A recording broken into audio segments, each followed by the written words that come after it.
Minigames have ingrained themselves into the hearts and minds of Final Fantasy fans for decades now, and Final Fantasy VII stands as one of the primary reasons for this. While earlier games in the franchise did have the occasional minigame, they weren't anywhere near as commonplace. But when Final Fantasy VII came onto the scene, it featured them heavily throughout, as they appeared as part of the mainline story, such as the Parade March in Junon, and as fun asides. From this point forward, minigames often added a layer of life to already complex feats of storytelling. It's one thing to invent a fictional sport for a story, it's another thing to make concrete rules for it and then have players experience it firsthand. Minigames like Blitzball or Triple Triad made these worlds feel all the more real and lived in, as we can imagine what people in these worlds did for fun in their day-to-day lives. But there were also some downsides too. Much like some real-life carnival games can be made to favour the house, some Final Fantasy minigames were, for lack of better words, rage-inducingly difficult. Now, we've previously explored some of these minigames in an older video, so do give that a watch if you don't hear your favourite or least favourite minigame mentioned here. But with our usual caveat of only featuring one entry per game, let's ease into this list of 7 incredibly hard minigames we struggled to overcome, and we're going to start with perhaps the least frustrating entry, depending on your perspective. Over the years, fishing minigames have become very popular, and that doesn't just relate to Final Fantasy. These range from being fairly relaxed, like in Animal Crossing, to being a bit more involved, like in Stardew Valley. The fishing game featured in Final Fantasy XV was a little more complicated as far as difficulty goes though, but it was still very much adored by fans, and the developers loved it too, so much so that it received its own VR spin-off game called Monster of the Deep. Like most of the minigames featured on this list, fishing was completely optional as far as progressing through the main storyline went, though some side quests did require it. And for those who strove for completion, the desire to complete the fishing record was a tempting one. But the controls could be a little finicky, and many players struggled to catch even one fish, let alone completing the fishing record. To start with, the appropriate lure needed to be used to catch a specific fish. If the wrong lure was used, fish would simply ignore it. After, there was a little finesse involved with getting a fish's attention long enough for them to bite. From there, it was a delicate game of reeling in the fish and pulling in the right direction without creating too much tension. While most of the fish were relatively easy to catch, those who were up to the challenge have often found themselves at the mercy of the pink jade gar, the hardest fish to catch in the game. The feeling of getting so close to catching it, only for it to then get away at the last second, can leave even the most patient of gamers reeling. And it's probably why, when looking at trophy completion, fewer people have unlocked fishing-related trophies than any of the other bro-related skill trophies in the game. Final Fantasy VII represented a huge generational shift for the franchise, and as such, the developers were keen to test the limits of what this new era of gaming could accomplish.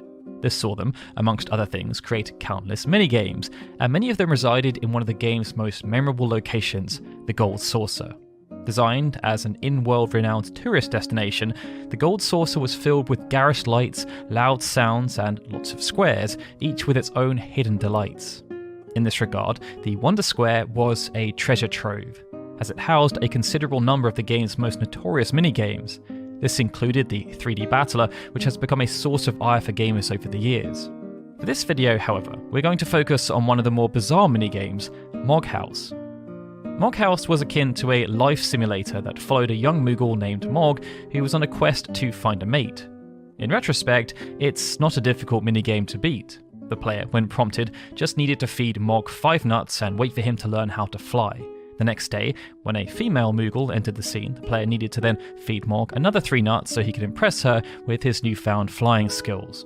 What made this confusing though, was that when the game originally released, there were nowhere near as many resources available to the public. The player therefore needed to rely on the visual cues of Mog rubbing his belly to indicate that he was still hungry, and this served as a cue to keep feeding him nuts. And you also needed to understand that the squeak for happiness indicated that Mog was full. Then you needed to wait until he moved on his own to begin attempting to fly. It was all too easy and tempting back then to continue feeding him, not knowing that his hunger was satiated, and inadvertently sabotaging any attempt for him to take flight. While it seemed straightforward enough with that knowledge in hand, it was anything but at the time. And even now, it has continued to perplex those who find themselves playing the original game without a guide. While Final Fantasy X didn't have a Gold Saucer equivalent, it was still flush with minigames, and many of them have become iconic in their own right. Blitzball, while derided by some, is heralded by others as one of the best minigames the franchise has to offer, as on top of its detailed gameplay, it added so much depth to the world of Spyro.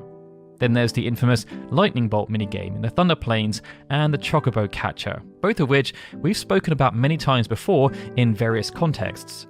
Now, each of the three aforementioned minigames also had a close relationship with unlocking the power of a specific celestial weapon. Blitzball was associated with Waka, Lulu was the Lightning Bolts, and Tidus was the Chocobo Catcher. For Kimahri, however, players had to undergo a butterfly hunt in the Macalania Woods. While a butterfly hunt sounds like it should be relaxing, the version that appeared in Final Fantasy X was anything but. The player had to follow a path and catch blue butterflies while avoiding red ones. This was simple enough until the winding path and camera angles interfered with the depth perception. This meant Tidus was often running towards the camera while still needing to dodge red butterflies. Luckily, players could pause the game and use that as a means of spotting the location of the next butterfly, while also making avoiding the red ones much easier. Final Fantasy VII Remake promised fans of the original game an opportunity to relive the experience of unfolding the story and falling back in love with the characters all over again, all with the benefit of modern graphics and gameplay. The pressure on the development team to ensure they did the original justice was therefore immense, and no shortage of care and consideration went into the game's creation. That notion was, of course, also related to minigames. Numerous were featured throughout, including playing darts in Seventh Heaven and the motorcycle chase sequences. But too many games were tougher than the rest. In the more skeevy parts of Midgar's Undercity resided the Wall Market. It was home to establishments such as the Honeybee Inn, a members-only nightclub that featured a dance minigame, which was difficult for some, but not the focus of this entry. The gym in the Wall Market then featured two more minigames, a squatting competition and a pull-up competition played by Cloud and Tifa respectively. The gameplay was the same for both minigames, players just needed to follow a pattern using the various face buttons. After a while, that pattern then disappeared though, forcing players to both memorize it and the tempo to ensure Cloud and Tifa's movements continued. The challenge was that as the characters got into the groove, the tempo changed. But they could also both get fatigued, requiring players to mash a button to get them back on track. While both minigames were difficult, much like in real life, more people tended to struggle with the pull-up challenge over the squat challenge due to the in-game pattern being a little bit more complex.